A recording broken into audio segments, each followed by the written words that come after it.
alaihi wasallam, "Iza sarratka hasanatuka wa sa'atka sayyi'atuka fa anta mu'min." Apabila perbuatanmu yang baik menyebabkan engkau bahagia, apabila perbuatanmu yang baik menyebabkan engkau gembira, dan perbuatanmu yang jahat menyebabkan engkau jadi susah, itulah tanda bahwa di hatimu masih ada iman. Artinya, belum tentu orang yang berbuat baik merasa bahagia dengan kebaikan yang dikerjakannya. Dan tidak selamanya orang yang berbuat jahat sanggup menyesali perbuatan jahatnya.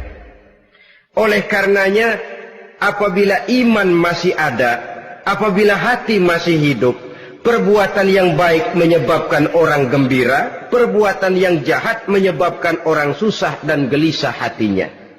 Ini mengandung pelajaran. Sekali kita berbuat baik, jangan sekali-kali menyesali kebaikan itu. Sebaliknya, satu kali kita melakukan kesalahan, hendaknya selalu menyesalinya. Kadang-kadang dalam kehidupan, karena orang tempat kita berbuat baik itu rupanya membalas air susu dengan air tuba, kita lalu menyesali kebaikan. Lahirlah kata-kata, "Nyesal saya nolong dia." Ibarat pepatah katanya, nolong anjing kejepit. Waktu kejepit setengah mati kita tolongin, begitu selesai dia dari kejepitnya, malah kita digigitnya.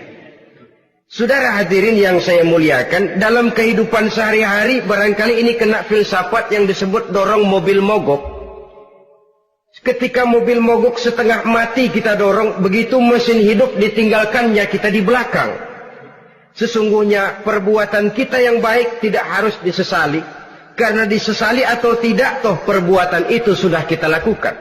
Dan penyesalan atas segala kebaikan hanya akan mengurangi nilai pahala kebaikan itu sendiri. Berbahagialah apabila berbuat baik, walaupun orang yang kita melakukan kebaikan membalasnya dengan kejahatan. Menyesalah apabila berbuat kesalahan, apabila melakukan dosa, karena itu pertanda nilai iman yang masih hidup dalam jiwa kita. Saudara-saudara kaum muslimin yang berbahagia, jadi sungguh pun pahala dan dosa sesuatu yang abstrak, efeknya jelas dia mendatangkan kebahagiaan atau membawa kepada kegelisahan batin di dalam kehidupan manusia. Orang di zaman materialis kurang terangsang berbuat pahala dan terdorong melakukan dosa. Kenapa? Karena pahala tidak kelihatan, dosa tidak nampak. Kalau pahala kelihatan, barangkali nggak kuat kita mikul pahala. Kalau dosa benjol, umpama tiap bikin dosa palanya benjol, barangkali sudah nggak karu-karuan kepala kita. Baik pahala, baik dosa, sesuatu yang tidak nampak oleh pandangan mata zahir, tapi yang punya efek dalam kehidupan ini. Orang yang banyak pahalanya dengan orang yang banyak dosanya, kalau dia berjalan barangkali sulit kita membedakan. Tapi efeknya dalam kehidupan ini jelas adanya. Sesuatu yang bernama pahala kita perlukan, karena hidup tidak berhenti hingga di sini. Sesuatu yang bernama dosa harus kita hindarkan, karena ada kelanjutan sesudah hidup yang sekarang ini. Kehidupan dari satu pertanggungan jawab. Itu sebabnya Imam Ghazali dalam bahasa yang indah sekali berpesan, "Jaddidis safinah fa innal bahra amiq wa khuziz zad fa inna safara ba'id." Perbarui selalu kapalmu, rawat, jaga baik-baik, dandani kapalmu, fa innal bahra amiq, karena sesungguhnya lautan ini sangat dalam. Satu bahasa yang indah dari tamsil terhadap kehidupan. Perbaiki kapalmu karena lautan ini sangat dalam. Artinya, jaga baik-baik hatimu. Pelihara iman dan keyakinanmu, karena hidup ini bagaikan gelombang lautan. Tempo-tempo air tenang, tempo-tempo ombak menggila dan menggunung. Jaga iman baik-baik karena hidup penuh dengan cobaan dan ujian. Itu maksudnya. Wa khuziz zad fa inna safara ba'id. Dan bawa bekal yang banyak karena perjalanan hidup ini sangat panjang. Perjalanan ini sangat jauh. Kita kalau pergi keluar kota tentu saja membawa bekal. Makin jauh kota yang akan kita tuju, makin banyak bekal yang harus kita bawa. Alangkah sengsaranya manusia apabila dia akan pergi ke satu kota yang jauh, modalnya cuma nekat. Bagaimana nanti di sana sajalah. Tidak membawa bekal sebagaimana yang sewajarnya. Hal yang semacam ini senangnya sih belum tentu, keblangsak dan susahnya sudah kebayang. Itu dalam kehidupan di dunia ini. Bagaimana kalau sudah bicara tentang kehidupan yang akan datang? Karena sesungguhnya hidup ini merupakan satu perjalanan yang sangat panjang. Sejak kita tinggal di alam arwah, pada saat jasad belum lagi diciptakan Allah, ruh sudah diciptakannya lebih dahulu. Sampai kemudian kita pindah ke alam rahim, alam kandungan ibu. Untuk kemudian berpindah kepada kehidupan dunia. Dari dunia ini kita pindah ke alam barzakh. Di sana tinggal kita 100 tahun mungkin, 100.000 tahun mungkin, 1 juta tahun mungkin, menunggu saat datangnya kiamat. Lalu dari alam barzakh pindah kita ke alam akhirat. Satu perjalanan yang sangat panjang. Alangkah malangnya, alangkah sengsaranya, jika tahu kita begitu panjangnya perjalanan hidup ini, tidak ada bekal yang kita bawa. Artinya kesengsaraan, kesulitan yang bertali-tali sudah jelas akan menimpa kita.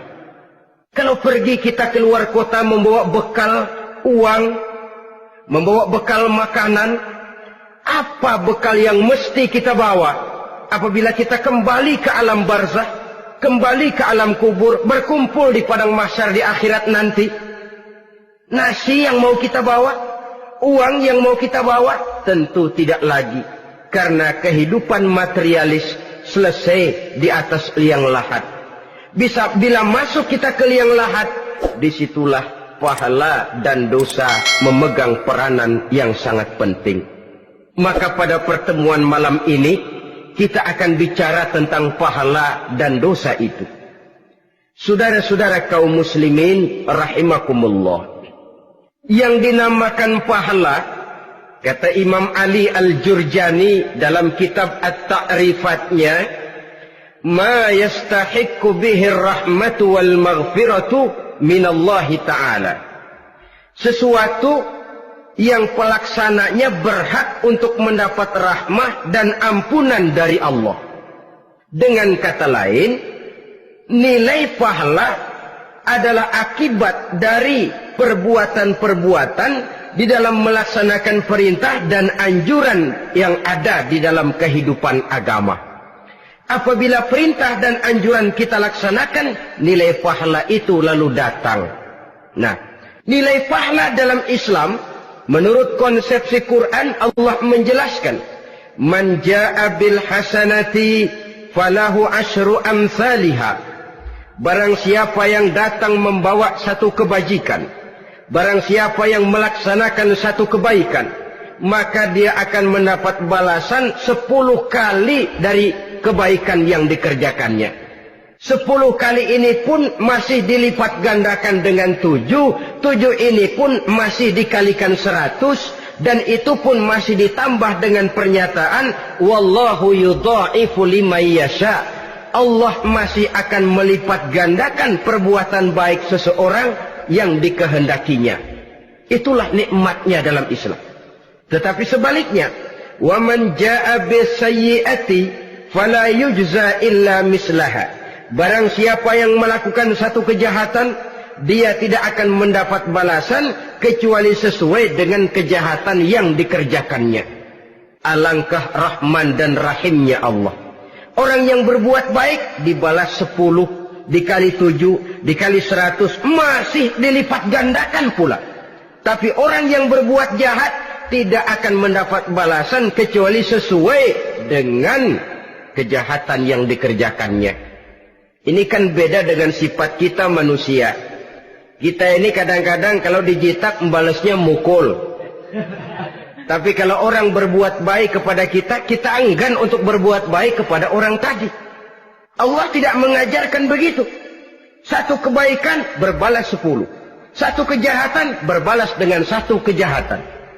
Maha Rahman dan Rahim Allah. Bahkan dalam Islam, niat berbuat baik saja mendapat pahala. Sedangkan niat berbuat jahat belum ditulis merupakan satu dosa sampai kejahatan itu dikerjakan oleh orang yang niat tadi. Umpamanya, saudara niat, nanti malam giliran pengajian saya mau hadir di majelis taklim. Pas datang waktu malam, hujan turun sangat lebat. Saudara berhalangan datang ke majelis taklim, saudara sudah mendapat pahala niat. Tapi saudara niat, nanti malam kalau turun hujan, saya mau bongkar rumahnya si fulan, saya mau curi seluruh harta bendanya. Ternyata malam saudara tidak mengerjakan perbuatan itu belum ditulis dosa sampai perbuatan itu benar-benar dikerjakan. Tapi lalu jangan macam-macam, kalau begitu niat aja yang baik biar nggak usah dikerjain.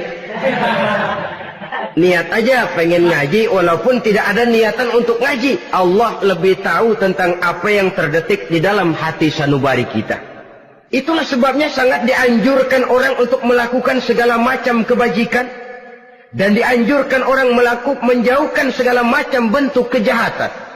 Karena dia akan berefek melahirkan dosa dan pahala. Dosa dan pahala itulah alat untuk memperoleh kebahagiaan di alam kubur, di padang mahsyar, sampai di akhirat nanti. Di dunia ini mungkin segalanya bisa kita beli dengan yang namanya uang. Keamanan kita bisa menyewa petugas untuk menjaga rumah kita. Kendaraan yang mewah bisa kita beli.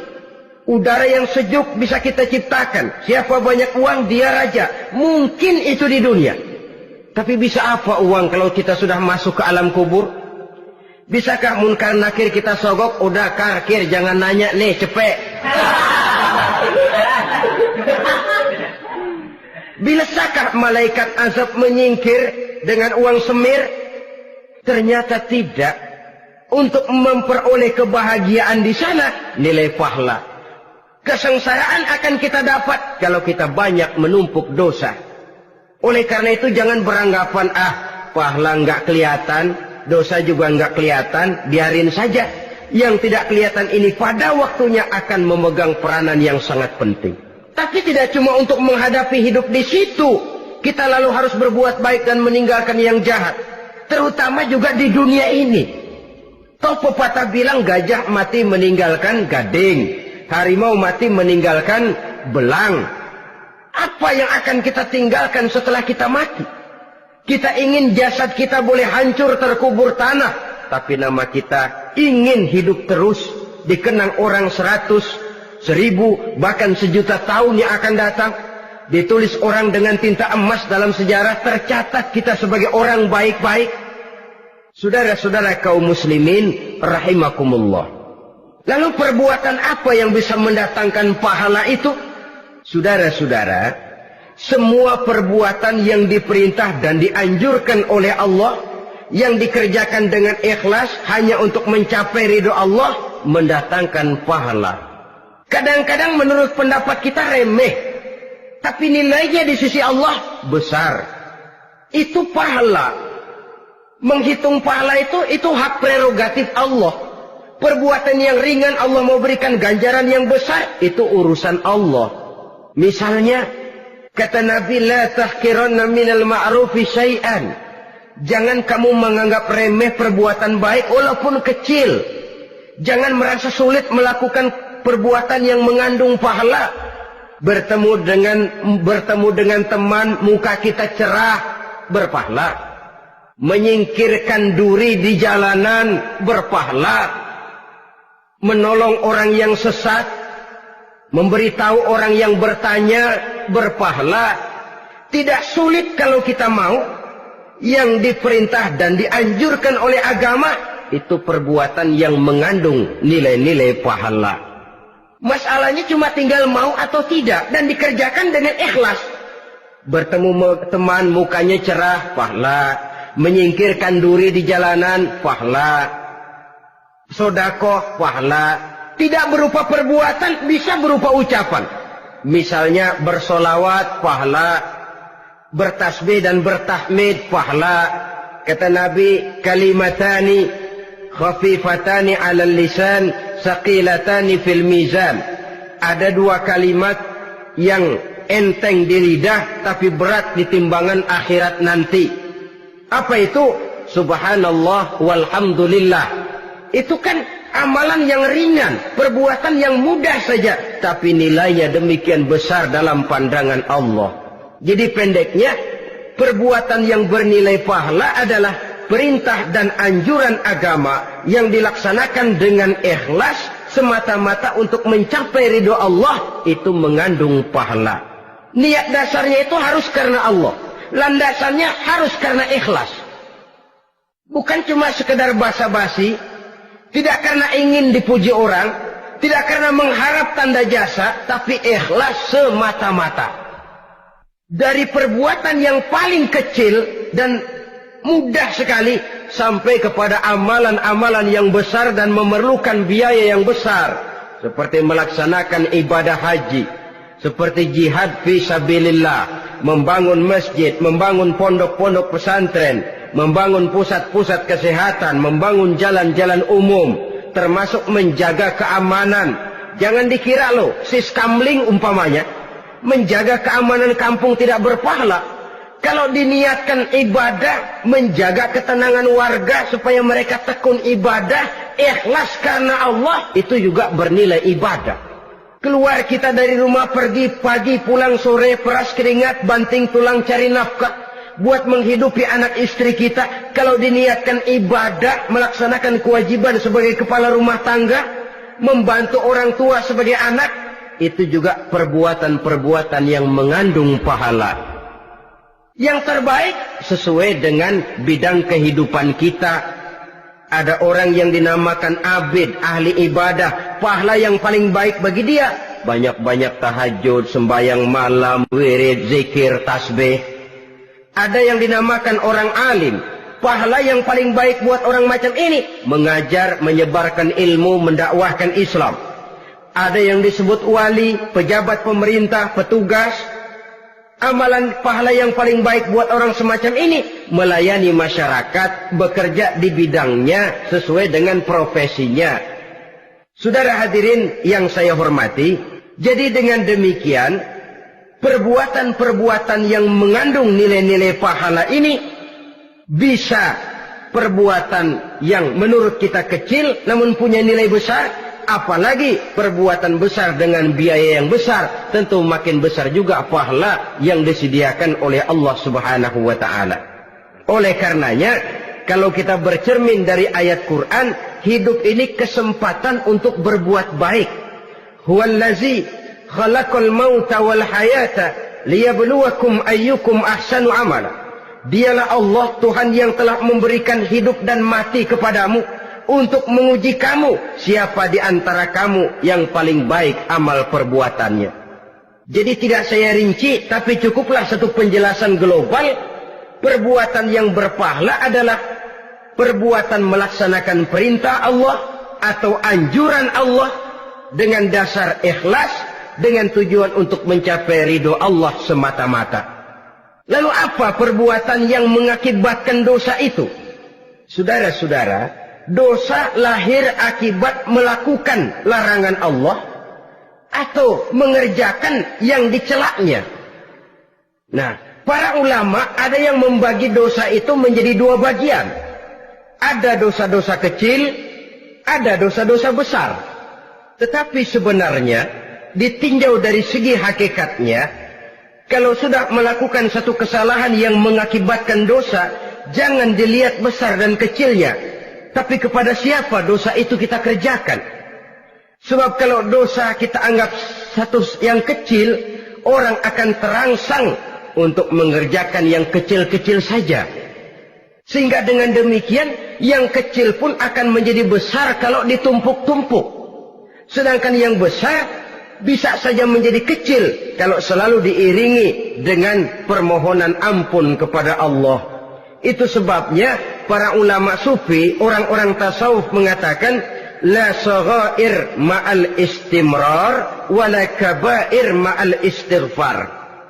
Tidak ada dosa yang kecil kalau dikerjakan terus-menerus, dan tidak ada dosa yang besar kalau digempur tiap saat dengan perbuatan istighfar atau memohon ampun kepada Allah Subhanahu wa taala. Cuma saja pada umumnya karena dosa-dosa kecil itu lebih mudah taubatnya, dan ada janji Nabi, barang siapa yang meninggalkan dosa-dosa besar akan diampuni dosa-dosanya yang kecil-kecil. Oleh karena itu, pada kesempatan ini kita akan juga bicarakan apa saja yang termasuk klasifikasi dosa-dosa besar, dengan harapan kita bisa menjaga diri, menyelamatkan diri, jangan sampai terjatuh ke dalam dosa-dosa yang besar tadi. Tetapi bukan berarti kita harus terangsang melakukan dosa-dosa yang kecil. Biarin kecil ini, tobatnya gampang. Dosa kelas teri. Dosa itu kan tidak kelihatan. Lalu terangsang melakukan perbuatan dosa-dosa walaupun kecil. Kalau berlarut terus-menerus, dia akan tumbuh menjadi dosa yang besar. Oleh karenanya, jangan sampai mengundang pengertian kalau kita membicarakan dosa-dosa yang besar lalu terangsang melakukan dosa-dosa yang kecil. Karena bagaimanapun juga dosa kecil dan dosa besar sama dalam arti kepada Allah kita melakukan kesalahan. Dan dosa yang kecil pun kalau bertumpuk, dia akan menjadi banyak.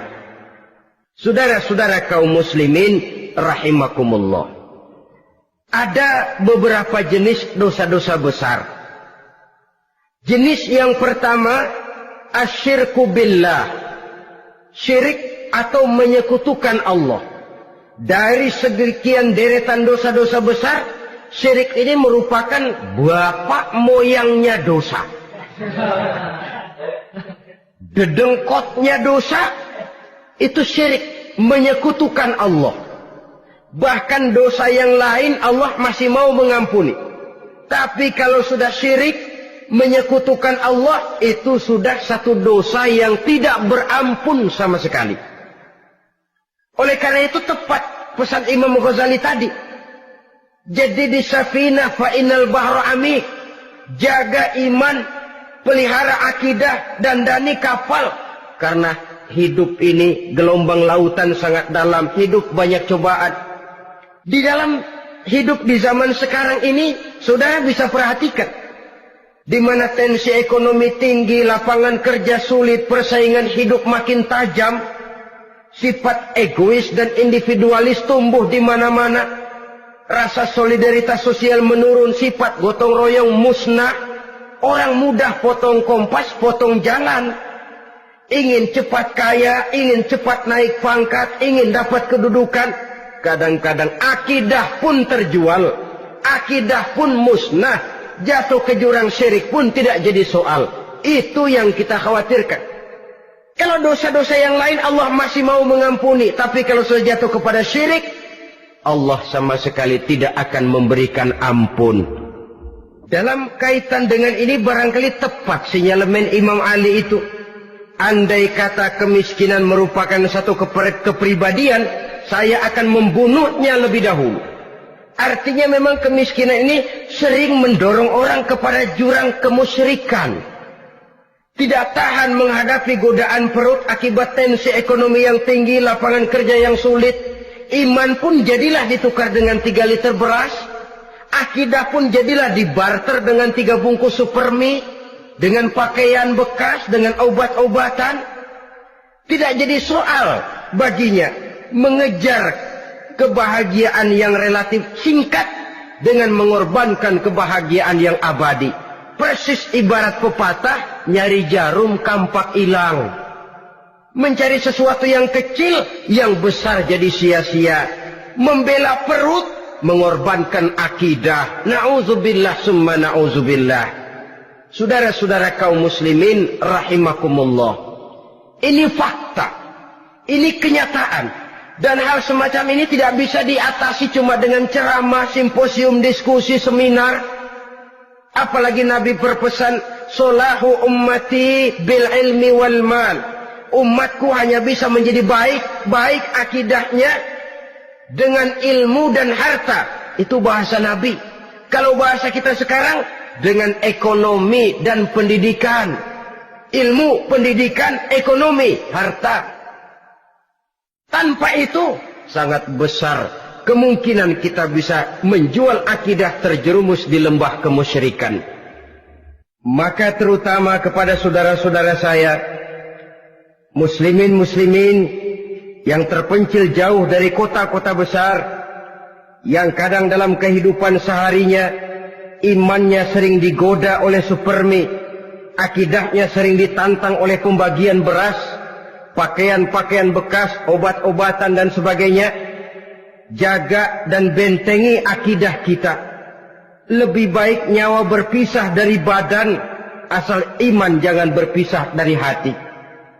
Kepada adik-adik saya para remaja, para pemuda di kota-kota besar, yang iman dan akidahnya sering ditantang dengan minuman-minuman keras, fasilitas-fasilitas yang menghanyutkan, yang secara terarah dan praktis sedikit demi sedikit menggiring kita untuk keluar dari nilai-nilai akidah.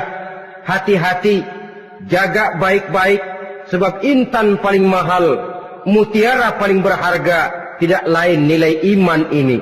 Tergelincir kita daripadanya, jatuh ke lembah kemusyrikan, jatuh ke satu dosa yang teramat besar, yang Allah tidak akan pernah memberikan ampun lagi.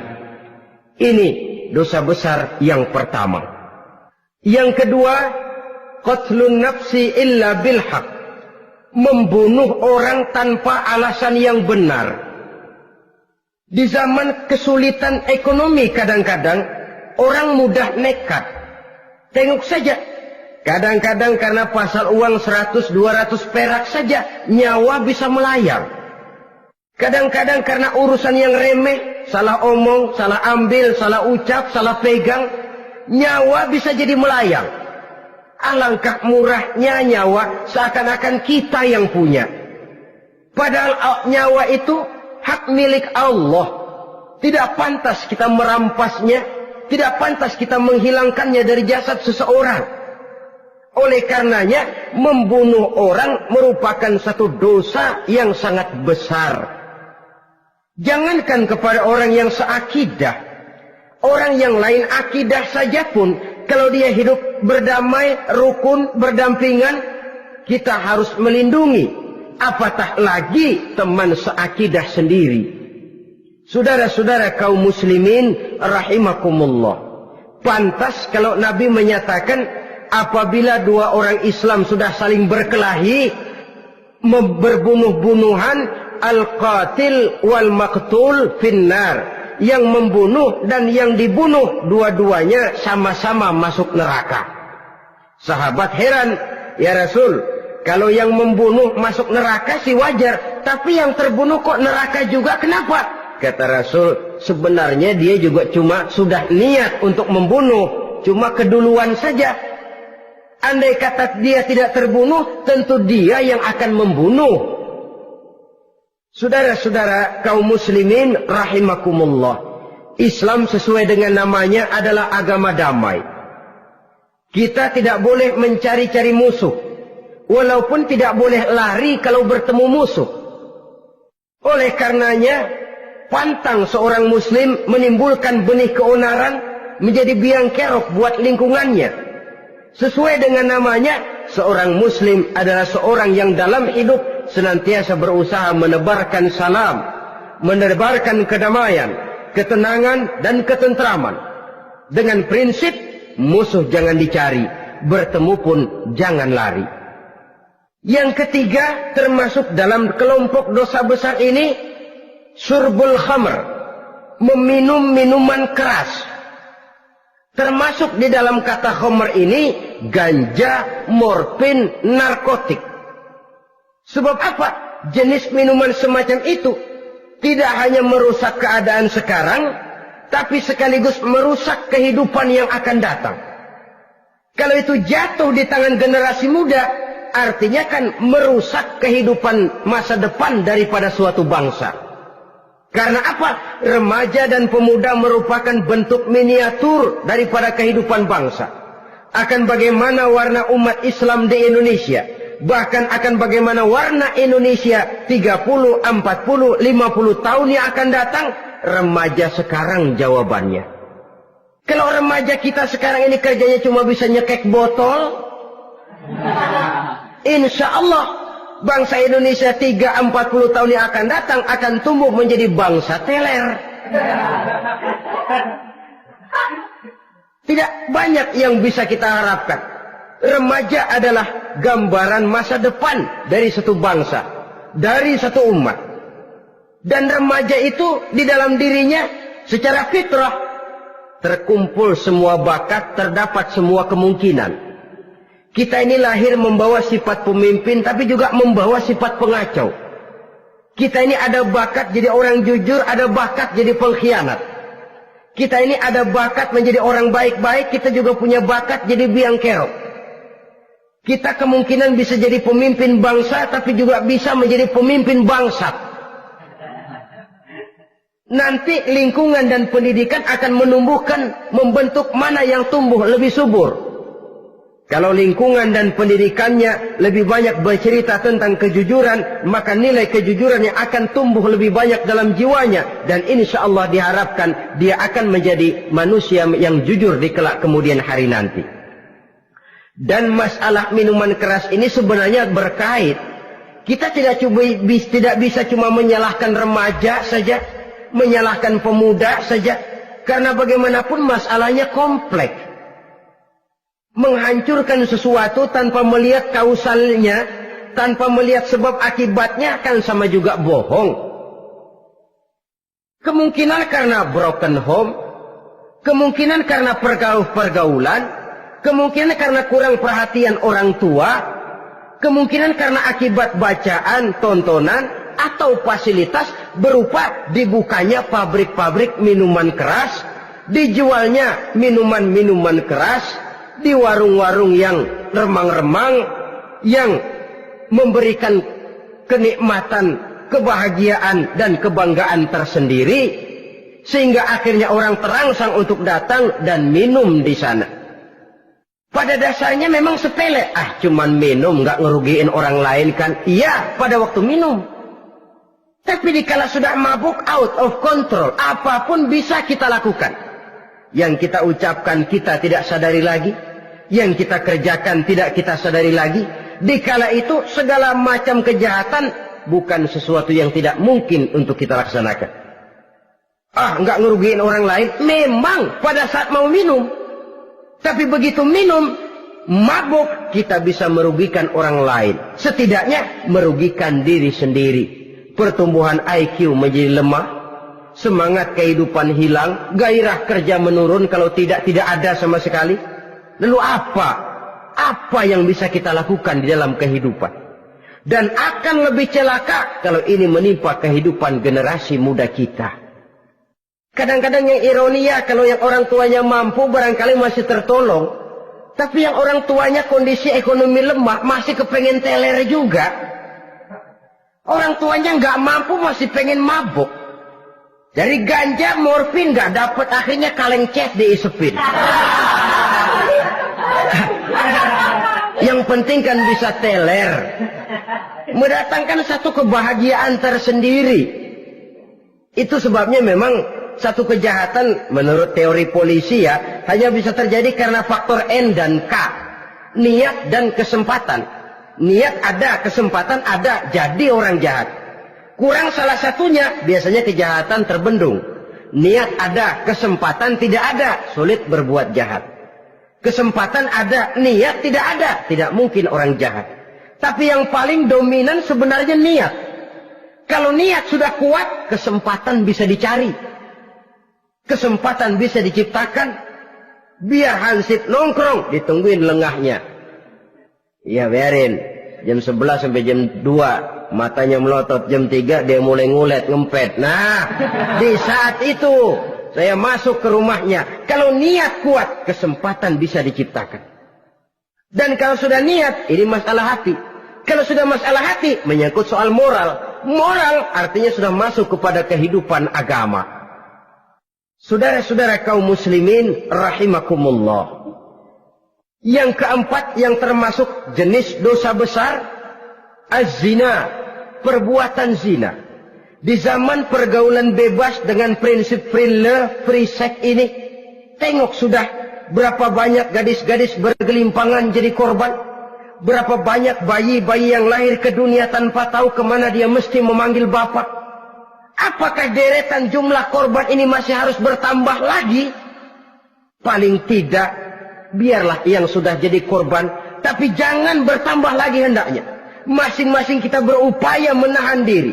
Termasuk dalam kategori zina ini, yang merupakan cabang-cabangnya, liwat, homoseks, lesbian, masturbasi. Bahkan masturbasi itu termasuk jenis zina tangan. Dan itu juga merupakan satu dosa. Di samping dosa juga merusak diri. Karena bagaimanapun juga dia akan mengurangi kemampuan daya pikir seseorang. Maka agama memberikan jalan keluar. Pesan Nabi, ya ma'syara syabab, man istata'a minkumul ba'at falyatazawwaj. Hai para pemuda, kata Nabi, barang siapa di antara kamu yang sudah bisa ba'at, yang sudah mampu ba'at. Ba'at itu artinya memberikan nafkah, baik nafkah zahir maupun nafkah batin. Falyatazawwaj, maka hendaklah dia kawin. Jadi yang maksud ba'at ini ya nafkah zahir, ya nafkah batin. Kita kadang-kadang cuma bisa ngasih nafkah batin saja sudah merasa pokoknya kan saya sanggup untuk kawin, lalu kawin tanpa kehilangan, dengan kehilangan pertimbangan. Saudara-saudara, wa illam yastati, adapun kalau dia belum mampu, fa alaihi bisyam, hendaknya dia banyak puasa. Fa innahu lahu wija, karena puasa itu akan merupakan benteng jangan sampai orang memperturutkan hawa nafsunya. Andai kata puasa belum hobi, banyaklah olahraga para pemuda, para remaja. Karena dengan olahraga, pemikiran untuk memperturutkan hawa nafsu agak sedikit terkendali dan energi tersalurkan dalam bentuk yang positif. Pendeknya kreatif, banyak kegiatan. Ini pesan Imam Syafi'i tepat itu. Kata beliau, inni ra'aitu wuqufal ma'i yufsiduh, insala toba wa illam yajri lam yathib. Aku melihat air kalau diam rusak, tapi kalau dia mengalir jernih. Air kalau ngendap nggak ngalir, nyamuk nyarang di situ, bisa jadi sumber penyakit. Manusia hidup begitu. Kalau nggak punya kegiatan, nggak kreatif, kerjanya cuma delohom, ayam-ayam, akhirnya jadi ngerusak. Ngomongin orang, si Ano ngapa? Ano. Kebangetan nggak ngapa-ngapain, orang aja dipontenin. Orang diomongin, lahirlah namimah, lahirlah ribah. Saudara-saudara, air itu kalau ngendap ada aja yang nyarang. Tapi kalau dia ngalir, orang ada kesibukan, insya Allah dia tidak akan jatuh kepada sesuatu yang bisa mengundang dosa. Isilah waktu dengan hal-hal yang bermanfaat. Karena hidup ini singkat dan tidak berjalan mundur ke belakang. Mundur hancur, berhenti diinjak orang. Sekali melangkah, jangan surut mundur ke belakang. Homoseks, terlepas dari penyakit kejiwaan. Sekarang ini kan sudah ada persatuan kaum gay katanya. Meminta perlakuan yang sama dan agar dibolehkan kawin sesama mereka. Secara manusiawi boleh. Secara manusiawi kita hargai mereka. Tapi dari kacamata agama, ini jelas merupakan penyimpangan. Dan penyimpangan merupakan suatu dosa. Terlepas dari pertimbangan manusiawi. Jangan karena terlalu memperturutkan suara manusiawi, lalu kita mengesampingkan agama. Termasuk lesbian, wadon karo wadon. Kalau homo itu kan lanang karo lanang katanya. Saudara-saudara kaum muslimin rahimakumullah, ini bukan penyakit baru. Liwat, homoseks sudah dikenal dari zamannya Nabi Lut. Laki dengan laki. Lesbian dari zaman istrinya Nabi Lut. Terlepas dari penyakit kejiwaan, dari segi agama, ini merupakan penyimpangan dan merupakan dosa yang besar. Yang kelima, yang termasuk jajaran dosa kelas kakap, qazful mu'minina wal mu'minat, menuduh orang mukmin yang baik-baik, laki atau perempuan, melakukan perbuatan zina sehingga hancur namanya di masyarakat. Ini merupakan satu perbuatan dosa yang sangat besar dan sangat dimurkai oleh Allah. Saudara-saudara kaum muslimin rahimakumullah. Oleh sebab itu tentang masalah ini, kalau memang tidak ada saksi, jangan sembarang kita enteng lidah menuduh orang lain berbuat zina, menuduh orang lain berbuat serong. Dosanya kelewat besar di dalam kehidupan. Karena apa? Mencari harga diri itu berat, memelihara kehormatan diri jauh lebih berat. Satu kali orang dihancurkan namanya di masyarakat, dia akan terisolir jadinya. Oleh karenanya, berlindung kita kepada Allah, jangan sampailah dihinggapi oleh sifat ini. Karena sentimen kita kepada seseorang, karena hasad kita kepada seseorang, tidak senang melihat orang lain lebih maju, lalu lidah ini seenaknya saja mengucapkan kata. Padahal sanksi dan resikonya sangat besar. Yang kita tuduh barangkali mendapat pahala dari Allah. Kita sendiri yang menuduh tanpa saksi, tanpa alasan yang benar, mendapat dosa yang sangat besar. Saudara-saudara, memang kadang-kadang aneh dalam hidup ini. Seorang pelacur biasanya bisa menjaga mulutnya di masyarakat, kata-katanya baik, sopan. Kenapa? Karena mulut yang satu sudah tidak terjaga.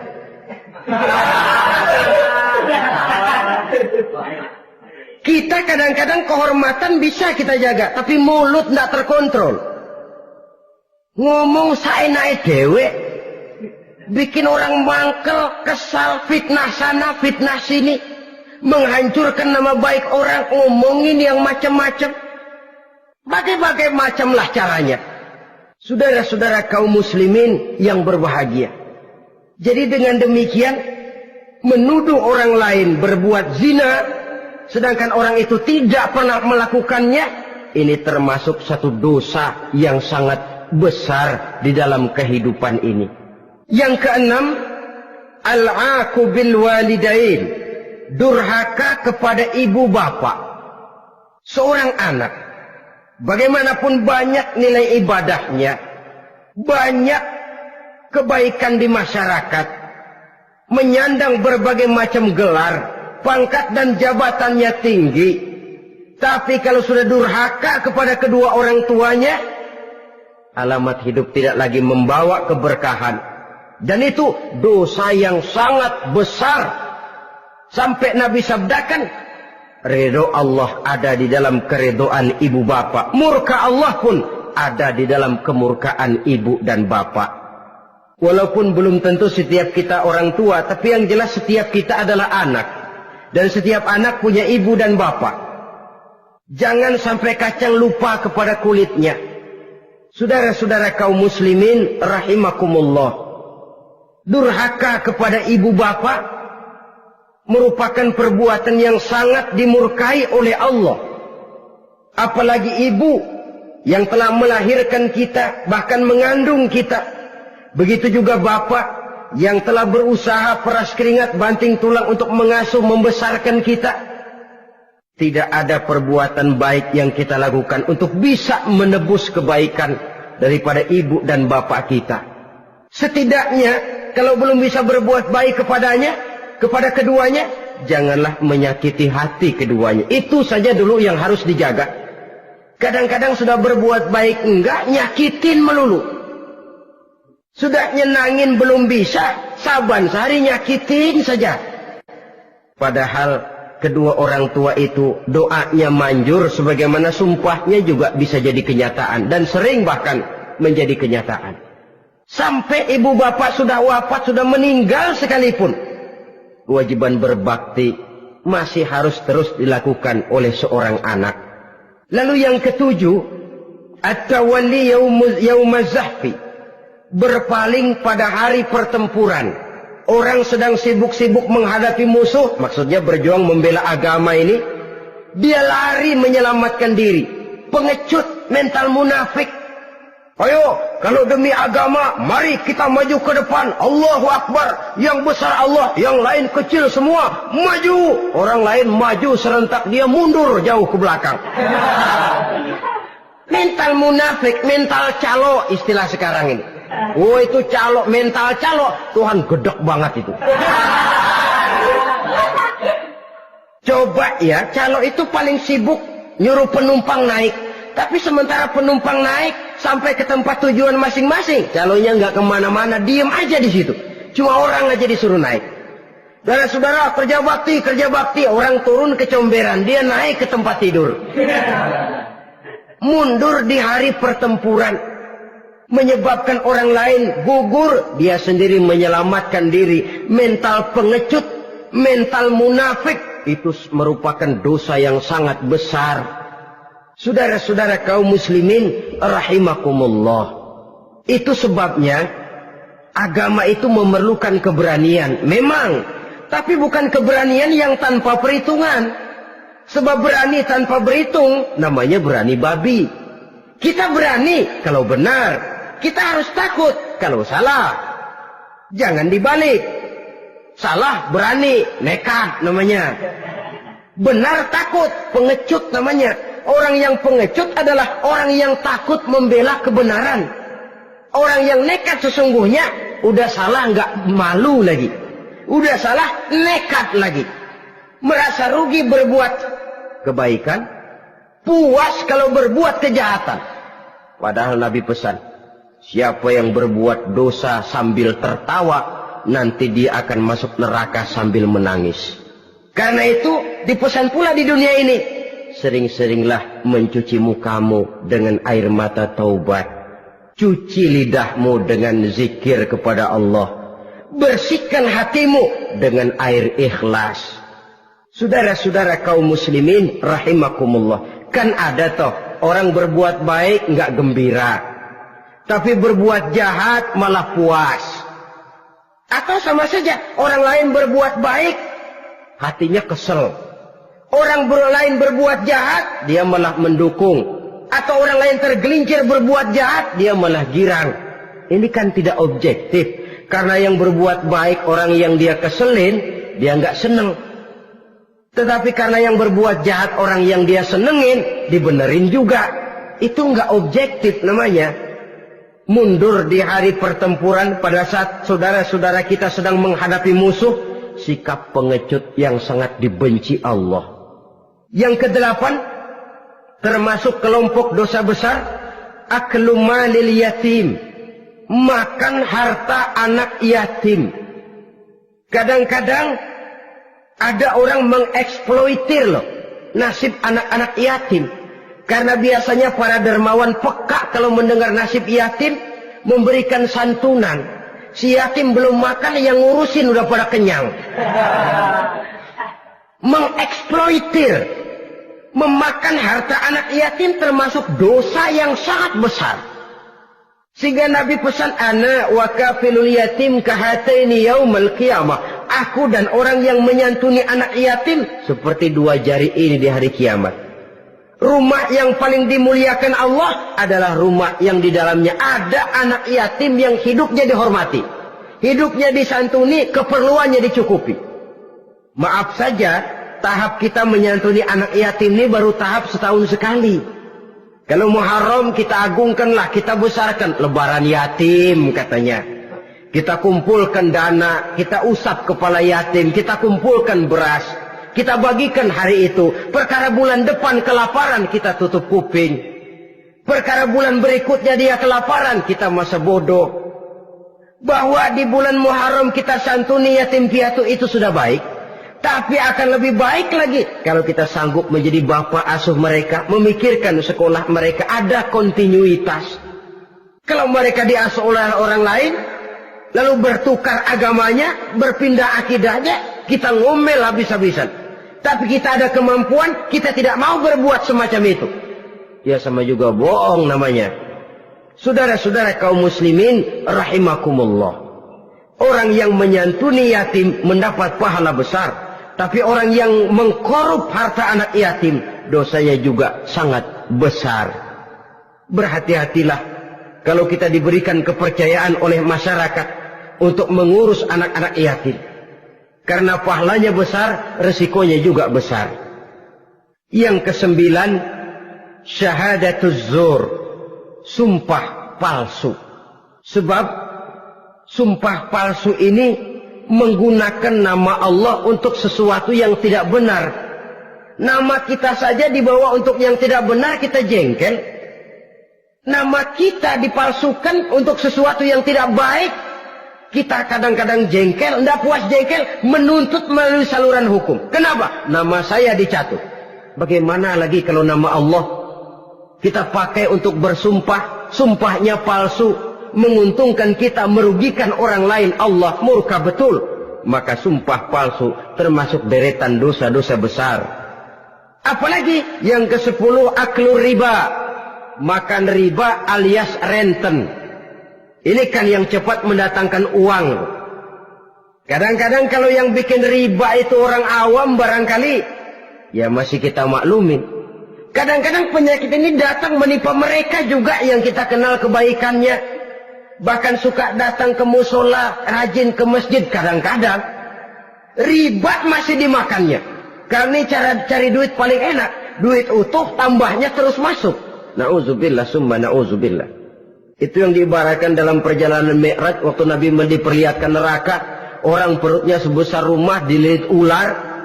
Diseret-seret itu hancur perutnya. Dibulatkan lagi, diseret lagi, hancur lagi. Dibulatkan lagi, terus menerus begitu. Dia berteriak, mengerang, mengeluh, mengadu kesakitan. Nabi tanya, itu apa Jibril? Itu contoh dari umatmu yang suka makan riba Muhammad. Makan renten. Saudara-saudara, ini kan mencekik leher orang. Orang sedang kesulitan. Kelihatannya sih baik, menolong. Tapi di belakang menolong itu nyekek. Di belakang nolong itu nyekek. Dan nyekek itu sebenarnya tujuan utamanya. Orang yang menjalankan riba pada dasarnya tidak punya perikman kemanusiaan kok. Kalau dia kelihatannya mau menolong, kelihatannya motifnya mencari untung di belakang itu. Jauh dari kemanusiaan. Yang ke-11, saudara-saudara, termasuk jajaran dosa besar itu qat'ur rahim, memutuskan silaturahmi. Marah, hobi sama marah. Kalau 3 hari nggak marahan sama orang, ngebet palanya. Selalu nyari gara-gara. Kalau udah marah berlaku perpanjangan waktu. Tahun, 2 tahun, kadang-kadang seumur hidup. Saudara hadirin yang saya muliakan. Apalagi mengurangi timbangan termasuk kelas dosa besar. Makan suap termasuk dosa besar. Semir menyemir dosa besar. Apalagi bunuh diri. Nah ini, bunuh diri dosa besar.